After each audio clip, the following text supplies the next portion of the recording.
नमस्कार, आप देख रहे हैं बहस बिहार की और आपके साथ मैं हूं विवेक। 2024 लोकसभा चुनाव के लिए सियासी सरगर्मी तेज है और चुनावी रैलियों का दौर भी शुरू हो चुका। हालांकि ये नहीं कहा जा रहा है कि पूरी तरह से ये चुनावी रैलियां ही हैं, लेकिन बात जो हो रही है उस मंच से, बात जो हो रही है उस रैलियों से, वो चुनावी दौर की ही तरफ इशारा कर रही है। बिहार में भी चुनाव को लेकर सभाएं शुरू हो गई हैं।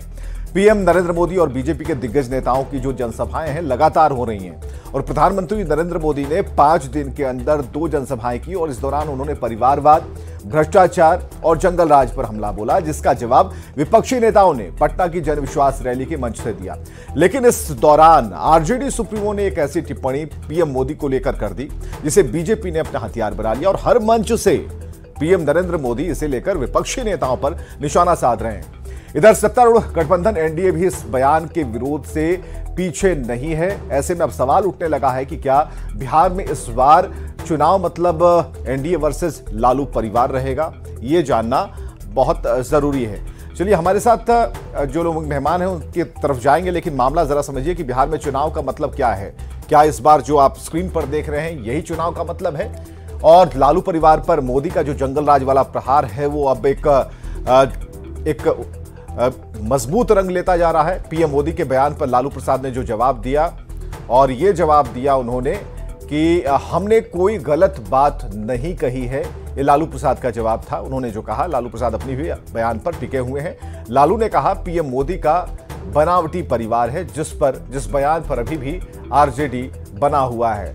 मैं हूं मोदी का परिवार अभियान पर लालू ने तंज कसा। इस अभियान को लेकर भी उन्होंने टिप्पणी की। हालांकि कश्मीर में पीएम ने परिवारवाद पर फिर से हमला बोला है, तो इस बार ये मुद्दा बड़ा हो चला है परिवारवाद के मुद्दे को लेकर, क्योंकि परिवारवाद को कई मायनों में प्रधानमंत्री जोड़ रहे हैं। खासकर नवयुवकों से जोड़ने की कोशिश की जा रही है, जिनके सामने एक बड़ा हर्डल है, एक बड़ी रुकावट है। उस हर्डल को कैसे पार पाएंगे, खासकर जब परिवारवाद या फिर इससे जुड़ी हुई जो पार्टियां अगर आपके हित में काम नहीं करेंगी, तो फिर भारत का युवा क्या करेगा, क्या कर पाएगा? चलिए शुरू करते हैं। अनामिका सिंह प्रवक्ता बीजेपी से हमारे साथ होंगी, अभी नहीं मौजूद हैं। असित नाथ तिवारी जी प्रवक्ता कांग्रेस से हमारे साथ मौजूद हैं, बहुत स्वागत है। इमराज राम प्रवक्ता जेडीयू से मौजूद हैं। डॉक्टर संजय कुमार राजनीतिक विश्लेषक हमारे साथ मौजूद हैं, बहुत स्वागत है आपका। और कन्हैया बिलारी जी को भी हमने बुलावा भेजा है, वरिष्ठ पत्रकार हैं। लेकिन शुरू करें उससे पहले हम जरा चलते हैं सीधे असित नाथ तिवारी जी के पास। असित नाथ तिवारी जी, लगातार इस पर बयान दिए जा रहे हैं, लेकिन अभी भी जो एनडीए है, खासकर प्रधानमंत्री नरेंद्र मोदी, वो परिवारवाद वाली उस शब्द पर लगातार प्रहार कर रहे। कोई ऐसा मंच नहीं है जहां से इस पर प्रहार नहीं हो रहा है। तो क्या जो बिहार में लड़ाई है, 40 सीटों की लड़ाई है, लोकसभा की लड़ाई है, उसमें एक तरफ एनडीए है, दूसरी तरफ आरजेडी है, क्या यह सीधी लड़ाई है? कैसा लग रहा है आपको? देखिए विवेक जी, प्रधानमंत्री जी जो प्रयास कर रहे हैं, अगर उस प्रयास में वो सफल रहे तो ये इंडिया गठबंधन के लिए नुकसानदेह साबित होगा। इंडिया गठबंधन को उस जाल में नहीं फंसना चाहिए। इस डिबेट से इंडिया गठबंधन को बाहर हो जाना चाहिए। हमें दूसरी बात करनी चाहिए। हमें ये पूछना चाहिए प्रधानमंत्री जी से कि आप 10 साल प्रधानमंत्री रहे, आप बताइए कि इन 10 साल में आपने देश के लिए क्या किया। आप बताइए कि 430 रुपये वाला जो गैस सिलेंडर है वो 1100 रुपये का कैसे हो गया, जो 67 रुपये लीटर पेट्रोल था वो 110 रुपये लीटर कैसे हो गया, जो 30-35 रुपये किलो दाल हुआ करती थी वो 120 रुपये किलो कैसे हो गई, बेरोजगारी चरम पर क्यों है, भारतीय करेंसी भूटान से भी कमजोर क्यों हो गया, भारत पर विदेशी कर्ज बढ़कर 205 लाख करोड़ कैसे पहुंच गया, कुल जीडीपी का, भारत के कुल जीडीपी का विवेक जी 20% इस समय सिर्फ विदेशी कर्ज के ब्याज को चुकाने में जा रहा है। अब इस पर अगर आप बहस नहीं कीजिएगा तो असली मुद्दों से आप भटक जाइएगा। प्रधानमंत्री जी यही चाह रहे हैं कि असली मुद्दों पर बहस ना हो, और इसीलिए ये जाल वो फेंक रहे हैं। दुर्भाग्य है कि इंडिया गठबंधन अक्सर उनके जाल में फंस जाता है। मैं एकदम जेंटल सुझाव अपने गठबंधन के साथियों को दूंगा कि भैया इस जाल में मत फंसिए, असली मुद्दों पर आइए। रोजगार, महंगाई, विदेशी कर्ज, ये तमाम मुद्दे हैं, कमजोर होती जा रही अर्थव्यवस्था, ये तमाम मुद्दे हैं। इन मुद्दों को उठाइए और डायरेक्ट प्रधानमंत्री से पूछिए कि भैया 10 साल के काम बताइए, इधर उधर की बात मत कीजिए। मुझे लगता है कि जो आप कह रहे हैं असित नाथ जी, जो आप कह रहे हैं वही तेजस्वी भी कह रहे थे, लेकिन आपको ऐसा लगता है कि यहां से जो लाइन है वहां से मुड़ती हुई नजर आती है? क्योंकि अभी भी जिन्हें आप जगाने के लिए कह रहे हैं, जिन्हें आप जागने के लिए कह रहे हैं कि भाई उस उधर मत जाइए, आपको अपनी पिच पर वो मजबूर कर रहे हैं कि हमारी पिच पर आकर खेलिए, लेकिन आप अपनी पिच पर बने रहिए। तो आपको ऐसा लग रहा है कि इंडी गठबंधन में जो और भी दल है, खासकर आरजेडी है, आरजेडी अभी थोड़ी डिरेल हो रही है? देखिए विवेक जी, मेरा एक सुझाव है, मैं कोई इतने बड़े कद का आदमी तो हूं नहीं कि मैं तय कर दूंगा कि भाई इसी लाइन पर आपको बात करनी है, लेकिन जो मेरा व्यक्तिगत अनुभव है वो ये बता रहा है कि भाजपा और आरएसएस के लोग हर चुनाव से पहले एक कोई गैर जरूरी मुद्दे को बड़ी ताकत के साथ उठाते हैं और सारे जरूरी मुद्दों को बहस से बाहर कर देते हैं। इसलिए मेरा ये सुझाव है कि नहीं, इस बहस में उलझिए ही मत, असली मुद्दों पर आंख में आंख डालकर पूछिए कि 10 साल का काम बताइए, आंख में आंख डालकर पूछिए कि महंगाई इतनी क्यों बढ़ गई, आंख में आंख डालकर पूछिए कि भूटान से भी कमजोर भारतीय करेंसी कैसे हो गया। जब तक ये तमाम मुद्दे नहीं उठाए जाएंगे, मुझे लगता है कि उनके प्रवक्ता बीजेपी के प्रवक्ता भी भैया बैट्समैन वही रह जाएंगे। ठीक है, बीजेपी के प्रवक्ता नहीं आए। हेमराज राम जी प्रवक्ता जेडीयू से आ गए हैं, अभी तो इनका पूरा एकदम बढ़िया चल रहा है, अच्छी बॉन्डिंग हो गई है। हेमराज राम जी, आप जवाब देंगे असित नाथ तिवारी जो जानना चाह रहे हैं? देखिए, दरअसल ये जो आज देश में परिवारवाद का मुद्दा जो खड़ा हो गया, ये एजेंडा से बाहर की बात नहीं है। सामने लोकसभा चुनाव है, तो ये देश की जनता तो जानना चाहेगी कि आखिर राजनीतिक दल है, तो ये राजनीतिक दल में जनता के हर वर्ग को, हर समुदाय के लोगों को मौका मिलना चाहिए। लेकिन कुछ राजनीतिक दल सिर्फ परिवार पर आधारित है। जब मंच सजता है तो एक ही परिवार के लोग मंच पर अगली कतार में नजर आते हैं, तो जनता के दिलो दिमाग पर तो यही बात बैठ जाती है कि ये पार्टी तो पूरा परिवारवाद पर आधारित है। नहीं, इनका असित नाथ तिवारी के कहने का मतलब ये है, काम करती है। असित नाथ तिवारी के कहने का मतलब है कि जनता अगर आपके उस रैली तक आएगी तो जेब से पैसे निकाल कर पेट्रोल भरवाएगी ना, फिर वहीं से बात शुरू हो जाती है, फिर कुछ खा के आएगी ना, तो फिर वो सिलेंडर वाली बात हो जाती है। तो असित नाथ तिवारी जो कह रहे हैं वो बुनियादी चीजें हैं, खासकर उन मुद्दों में शामिल है जिसे कांग्रेस अपनी तरीके से उठा रही है और एक सलाह भी दे रही है अपने दलों को जो उनके साथ हैं। हमें जरा बताइए, ये जो सवाल आपके सामने भी आएगा कि आप मुद्दों से भटक कर कुछ और कहना चाह रहे हैं, तो उस हमले पर जरा हम आएंगे, लेकिन आप अगर असित नाथ तिवारी की बात को अगर सुने तो क्या वो पूरी तरह से खारिज कर देने योग्य हैं? देखिए, देश की जनता तो चाहती है कि हर समुदाय के लोग यही चाहते हैं कि राजनीति में उनके समुदाय को प्रतिनिधित्व मिले और हर वर्ग की बात राजनीति में उठनी चाहिए, सत्ता से उठनी चाहिए, सभी वर्गों का समुचित विकास चाहिए। तो मोदी जी ने तो पिछले दिनों दिखा दिया, कांग्रेस तो लंबे समय तक शासन में रही, कर्पूरी जी को कभी जो है भारत रत्न देने की बात नहीं कही, मोदी जी ने तो दे दिया। किसानों के नेता चौधरी चरण सिंह देश में लंबे समय से काम किए किसानों के लिए, उनको कांग्रेस ने नहीं दिया जो है प्रधान। डॉक्टर संजय कुमार राजनीतिक विश्लेषक भी हमारे साथ मौजूद है, एक मिनट रुकिएगा। डॉक्टर संजय, आपको ऐसा लग रहा है कि रोटी की बात हुई थी, पराठा, भुजिया, दही की बात होने लगी? नहीं, देखिए, अगर परिवारवाद पर मोदी जी ने सवाल उठाया और आरजेडी जाकर के उसी पिच पर फंस गई या खेलने लगी, तो फिर तो सवाल उठने लगेंगे। चाहे वो व्यक्ति को बोलने का पूरा अधिकार है राजनीति में, आप जितने तरह के वाद पर प्रहार कीजिए, लेकिन निजता की भी कोई जगह होती है राजनीति में।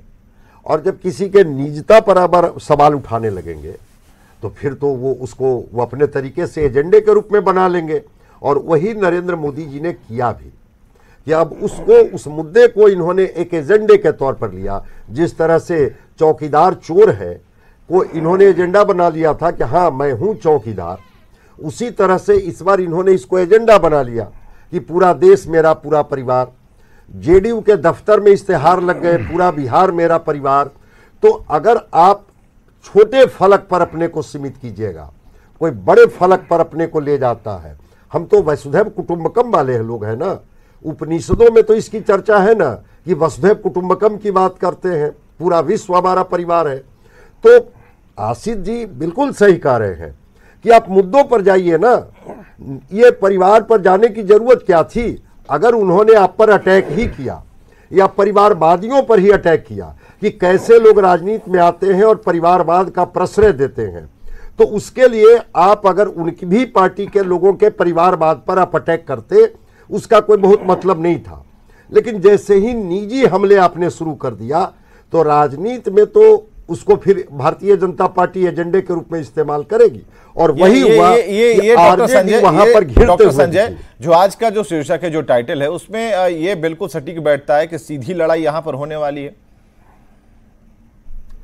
हाँ, बिल्कुल लड़ाई होने वाली है और ये लड़ाई जनता को कनेक्ट करेगी, जनता को कनेक्ट करेगी। चूंकि देखिए, सच्चाई को प्रेजेंट करने का भी एक अपना अपना तरीका है और झूठ को भी अपने तरीके से प्रेजेंट करने का तरीका है। तो अगर कोई व्यक्ति जाकर के वास्तविकता में कहता है, कल वो बेतिया की रैली में अगर भावुक होकर के उन्होंने कहा कि बिहार के लोग तो छठ और दशहरा में भी घर लौटते हैं, मैं तो अपने बचपन में ही घर छोड़ दिया था, मेरा कौन सा घर, मेरा तो पूरा देश ही घर है। तो अगर ये भावुक अपील किया तो ये देश बड़ा इमोशनल है और इमोशनल चीजें लोगों को अपील कर जाती है। तो अगर आपने कोई उनको एजेंडा दे दिया तो उस एजेंडे को तो वो भुनाएंगे, जमकर भुनाएंगे, उनकी पार्टी के लोग भुनाएंगे और इसीलिए आपको उसको डिस्ट्रैक्ट करना होगा, डेविएट होना होगा। एक मिनट, आसिफ के लोग, हाँ, अस्सी जी सही कह रहे थे उस समय। एक बड़ी खबर आ रही है इस बीच में, केंद्रीय कैबिनेट ने एक बड़ा फैसला लिया, दिल्ली से बड़ी खबर आ रही है।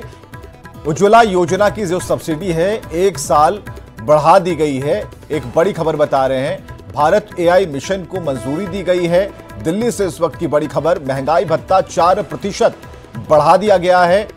यह बड़ी खबर हम आपको बता रहे हैं। केंद्रीय कर्मचारियों का डीए 50% हो गया है। तो बड़ी खबर है, पीयूष गोयल ने इस बात की जानकारी दी है। तो इसमें अभी बहुत सारे बदलाव अभी देखने को मिले, जिसमें केंद्रीय कैबिनेट ने जो फैसले लिए हैं, बड़े फैसलों के तौर पर स्क्रीन पर हम आपको अब दिखा रहे हैं। इसमें उज्ज्वला योजना की जो अवधि बढ़ाई गई है, केंद्रीय कैबिनेट का फैसला क्या है, बड़ी खबर, ये हम आपको स्क्रीन पर आप इसे पढ़ सकते हैं। उज्ज्वला योजना की सब्सिडी बढ़ी है। इसके अलावा भारत एआई मिशन को मंजूरी दी गई है। महंगाई भत्ता 4% बढ़ाया गया है। केंद्रीय कर्मचारियों का जो डीए है वो 50% हो गया है। चलिए अब इस खबर से हम आते हैं अपनी डिबेट पर। अनामिका सिंह प्रवक्ता बीजेपी से हमारे साथ जुड़ चुकी है, कन्हैया बिलारी वरिष्ठ पत्रकार भी हमारे साथ जुड़ चुके हैं, दोनों का स्वागत करना चाहेंगे। अनामिका सिंह प्रवक्ता बीजेपी से, कई सवाल आपके आने से पहले कांग्रेस ने पूछ डाले कि आज परिवारवाद को लेकर चीजें चल रही हैं। ठीक है, यहां हमने कहा बिहार में चुनाव मतलब एनडीए वर्सेस लालू का परिवार, क्योंकि प्रधानमंत्री मोदी जहां जा रहे हैं वो लालू और वैसे तमाम दलों जहां पर परिवारवाद है वहां पर चीजें उन्हें रख रहे हैं। अनामिका सिंह, कई बातें, काम की बातें, मुद्दों की बात असित नाथ तिवारी ने आपके आने से पहले कही। उन्होंने कहा कि कई ऐसे मसले हैं जिस पर बातचीत होनी चाहिए और वैसे मसलों को लेकर आगे बढ़ना चाहिए जिसमें रोजगार भी होगा, जिसमें जरूरत होगी। जरूरत, एक कहते हैं कि विकास से पहले जरूरत अगर सबको उनकी पूरी हो जाए तो विकास हो जाएगा। अनामिका सिंह, इस पर क्या कहना है कि परिवारवाद पर ही फोकस रहकर यही आपके पास मुद्दा है या इसके अलावा भी कुछ मुद्दा है? देखिए, सबसे पहले तो मैं आपसे ये कहना चाहती हूँ कि विवेक जी, भारतीय जनता पार्टी के लिए कोई भी विषय मुद्दा नहीं है। मुद्दे की आवश्यकता उन्हें होती है जिनके पास धरातल पर कुछ नहीं होता है, जिनके पास विचारधारा नहीं होती है, जिनके पास दृष्टि नहीं होती है, नियत नहीं होती है और दृष्टि को क्रियान्वित करने के लिए दृढ़ संकल्प जो नहीं होते, जिनके पास नेतृत्व नहीं होता है एक विषय। तो भारतीय जनता पार्टी परिवारवाद को मुद्दा बनाती है, सिर्फ ये कहना मुझे लगता है बिल्कुल कहीं से भी उचित नहीं है। और इसमें कोई संदेह नहीं कि जब परिवारवाद हावी होता है सत्ता पर, तो ना वहाँ पर विकास हो पाता है, ना जनता के विषय में सोचा जाता है। इवन मैं तो यहाँ कहना चाहूँगी कि जो परिवार सिर्फ जाति के नाम पर राजनीति करते हैं, अगर वो जाति को लेकर भी ईमानदार हो तो हर जाति क्या ही की उन्नति हो जाएगी और परिवारवाद उस पर हावी नहीं होगा तो, और किसी भी जाति को फिर उतना ज़्यादा विकास की आवश्यकता नहीं पड़ेगी, बशर्ते हम ईमानदारी से जातिवादी हों। क्योंकि हम जातिवादी हैं ही नहीं, हम भावुक अपीलें करते हैं उस जाति को अपने साथ खड़ा करने के लिए और अपने परिवार का विकास करते हैं। दूसरी बात विवेक जी कही इन्होंने कि हमें क्या और विषय पर भी बात करनी चाहिए, निसंदेह ज़रूरी बात करनी चाहिए। और ये कांग्रेस के वो लोग कह रहे हैं जिन्होंने 70 साल शासन किया इस देश पर, और 70 साल के बाद भी अगर देश वहाँ खड़ा रहा कि जब प्रति व्यक्ति के पास जल भी नहीं था, ये भी सोचना पड़े, हमें अपनी सुरक्षा के विषय में सोचना पड़े, हमें 370 के विषय में सोचना पड़े और हमें अपनी संस्कृति के विषय में भी सोचना पड़े, तो हाँ, ये आश्चर्य की बात है। आदरणीय नरेंद्र मोदी जी के नेतृत्व में भारतीय जनता पार्टी और एनडीए गठबंधन राष्ट्र निर्माण के विषय में सोचते हैं, हम बिहार के विकास के विषय में सोचते हैं और बहुत ही दूरदृष्टि के साथ और जिम्मेदारी के साथ हम सोचते हैं। हमारे लिए कोई भी विषय मुद्दा भी नहीं है और शगुफा भी नहीं है। तो क्या जरूरी है बिहार के लिए फिलहाल, क्या जरूरी है? क्योंकि जब नरेंद्र मोदी आए थे, प्रधानमंत्री आए थे, तो विजय चौधरी ने कुछ विशेष कहकर फिर वो रुक गए। तो क्या बिहार के लिए कुछ जरूरी लगता है जो अभी भी नीतीश कुमार के लिए जरूरी ही होगा? विवेक जी, मुझे लगता है बिहार के लिए, किसी भी नागरिक के लिए, किसी भी राज्य के लिए, किसी भी समाज के लिए जो आवश्यक, मूलभूत रूप से जो आवश्यक चीज़ें होती हैं वो बिहार के लिए भी आवश्यक है। बिहार में हर स्तर पर काम किए जाने की आवश्यकता और बेहतर करने की आवश्यकता है। बिना इस बात पे, विषय पे बात किए हुए कि भारतीय जनता पार्टी कितने सालों से गठबंधन में काम करती रही है या जदयू कितने साल से किसके साथ रही है, आरजेडी कहाँ रही है, मैं एक निरपेक्ष व्यक्ति की तरह, बुद्धिजीवी व्यक्ति की तरह अगर बात करूँ तो बिहार में हर स्तर पे काम किए जाने की ज़रूरत है। ज़्यादा बेहतर तरीके से शिक्षा पे काम किए जाने की ज़रूरत है, हमें करना चाहिए। हमें अपराध पे भी काम करना चाहिए। हमारे आदरणीय हमारे डिप्टी सीएम जो है सम्राट चौधरी जी जैसे कहते हैं कि बिहार में 4 तरह के जो माफिया हैं, 3 तरह के, उन माफियाओं को खत्म करने की आवश्यकता है। ठीक है, कन्हैया भिलारी हमारे साथ वरिष्ठ पत्रकार, बीजेपी से प्रवक्ता इस बात को कोट कर रहे हैं कन्हैया भिलारी जी कि कई चीजें हैं जिन्हें सुधार की जरूरत है। ऐसा नहीं है कि सम्राट चौधरी ने आज ही पॉलिटिक्स ज्वाइन की है और आज ही उन्होंने ये बात कही है, वो तब से हैं और उन दलों में भी रहे हैं जहां से वो आए हैं और अब उनके बारे में कटाक्ष करते हैं। हमें जरा बताइए कन्हैया भिलारी जी, इस बार का युद्ध कैसा होने वाला है? आमने सामने की लड़ाई है, क्या एनडीए वर्सेस लालू परिवार है? क्योंकि परिवारवाद पर नरेंद्र मोदी लगातार कटाक्ष कर रहे हैं, उस पर हमले कर रहे हैं, क्या होने वाला है? लगता तो ऐसा ही है। प्रधानमंत्री आदरणीय नरेंद्र मोदी जी महागठबंधन या इंडी जो कहते हैं, वो इंडी गठबंधन, खंडिया गठबंधन, वो यहाँ नहीं बोल रहे हैं। वो तो कह रहे हैं लालू परिवार पर बोल रहे हैं। लालू परिवार, लालू जी का नाम नहीं ले रहे हैं, राबड़ी का नाम नहीं, तेजस्वी का, लेकिन लगता है कि उसी पर बोल रहे हैं, उसी को बनाना चाहते हैं कि उन्हीं के खिलाफ लड़ाई ये हमारी लड़ाई बिहार की है, ऐसा तो लगता है। अब लालू प्रसाद यादव ने बड़ा कमजोर नस पकड़ लिया है ना, बड़ा नाजुक नस पकड़ लिया। सनातन सनातन वो कहते रहते हैं, सनातनी है हम लोग, सनातन पर खतरा है, ये है वो है। अब वो कह दिए कि भाई आप मुंडन नहीं कराए, सनातनी तो कराते हैं। अब उसी से समझिए कि से प्रधानमंत्री नरेंद्र मोदी जी कहते हैं कि हम 5 वर्ष की उम्र में घर छोड़ दिए, 1955 में छोड़ दिए, 50 के पैदा है 17 सितंबर को, 5 वर्ष में घर छोड़ दिए, फिर शादी किए, फिर मगरमच्छ पकड़े, फिर क्या क्या किए, अब समझे में नहीं आता है। हम तो गजबजा गए हैं कि वो कब घर छोड़े, कब समझिए कि से मगरमच्छ पकड़े, कब जो है बेउर मठ में पढ़े, तो हिमालय में किए, खैर वो सब बात। लेकिन ये तो भ्रष्टाचार, चूंकि लालू प्रसाद यादव पर अटैक करके इन्होंने बता दिया कि हमारा जो बिहार में जो हम जो मुद्दा होगा लालू परिवार होगा। कहाँ बात करते हैं, अब तो नीतीश कुमार जी सत्यनारायण सीताराम हो गए हैं। नहीं तो हर जगह बोलते थे बिहार को विशेष राज्य का दर्जा मिलना चाहिए, बिहार को जरूरत है विशेष राज्य का दर्जा। और जैसे आप ही ने कहा कि विशेष करते गए, उनको जो है खोखी आ गया, शांत हो गए, तो अब तो बोलेंगे नहीं लोग। तो इसलिए ये मुद्दा बनाएंगे, भ्रष्टाचार का मुद्दा। लेकिन भ्रष्टाचार का मुद्दा क्या बनेगा, ये देखने वाली बात। ठीक है, डॉक्टर संजय के पास जरा चलेंगे। डॉक्टर संजय, यहां पर बात तो वहां पर आकर रुकती है जहां पर ये कहते हैं कन्हैया भिलारी की एक नस को पकड़ लिया लालू प्रसाद ने। दूसरी तरफ क्या लगता है कि परिवारवाद कोई ऐसी नस नहीं है जिसे नरेंद्र मोदी ने पकड़ लिया? दोनों एक दूसरे की नस को पकड़ने में लगे हैं फिलहाल। देखिए, नरेंद्र मोदी कर्मकांडी है कि नहीं है मुझे नहीं पता है, लेकिन ये बात तो तय है कि अगर परिवारवाद की बात वो कर रहे हैं तो केवल बिहार के परिप्रेक्ष्य में वो नहीं कर रहे हैं, वो और जगह भी जहां उसको प्रश्रय दिया गया, उनको बढ़ावा दिया गया, परिवार के लोगों को जगह दी गई। ऐसा नहीं था कि और पार्टी में लोग नहीं थे जो डिजर्व नहीं करते थे। तो सवाल तो होता है कि जो भी पार्टियां आमने सामने होती हैं तो कमजोर नस को ही पकड़ती है। वो इनके कमजोर नस को पकड़ेंगे, इनके कमजोर नस को वो पकड़ेंगे, दोनों कमजोर नस को पकड़ेंगे। लेकिन आपको याद होगा कि 14 में नरेंद्र मोदी जो आए थे सत्ता में, तो भ्रष्टाचार को एक मुद्दा इन्होंने बनाया था। 19 में इन्होंने चौकीदार, मैं हूं चौकीदार, इसको मुद्दा बनाया। और अगर ये मुद्दा बना लेते हैं कि पूरा देश अगर हमारा परिवार है, पूरा राज्य मेरा परिवार है, तो एक मुद्दा होगा, ये जनता को कनेक्ट करेगा। और ये भावनात्मक चीजें जनता को कभी कभी अपील करती है, ऐसा नहीं है। ये देश भावना के लहरों पर ही सवार होकर के निकलता है। तो हो सकता है कि नरेंद्र मोदी जी जो ये बात कह रहे हैं, ये बात कनेक्ट करे। और लालू जी को भी आरोप लगाने का, उन पर प्रहार करने का अधिकार है कि अगर सनातनी है, कर्मकांडी है, इसमें विश्वास करते हैं, तो हमने वो दृश्य नहीं देखा। ठीक है, दोनों के अपने अपने हैं, लेकिन परिवारवाद का राजनीति से क्या रिश्ता, और वो वाद को लेकर के जो एक आरोप प्रत्यारोप का जो दौर चला है, उस दौर में देखते हैं कि जनता कहां कनेक्ट होती है चलिए, और जनता का कनेक्शन कहां बनता, किसकी बात पर बनता। बहुत बहुत शुक्रिया। आज की डिबेट को यहीं खत्म करना होगा, समय की समाप्ति यहां पर होती है, लेकिन इतना तय है कि जनता समझदार है, बेवकूफ नहीं है। और राजनीतिक विश्लेषक अपनी बात कह रहे हैं, वरिष्ठ पत्रकार अपनी बात कह रहे हैं, लेकिन इतना जरूर है कि जो जिसकी भी नस को पकड़ ले, जनता ने जिसकी नस को पकड़ा, जीत उसी की होगी। जनता को जो बात अच्छी लगेगी, कनेक्ट करेगी, उसी दल की जीत होगी। बहुत बहुत शुक्रिया।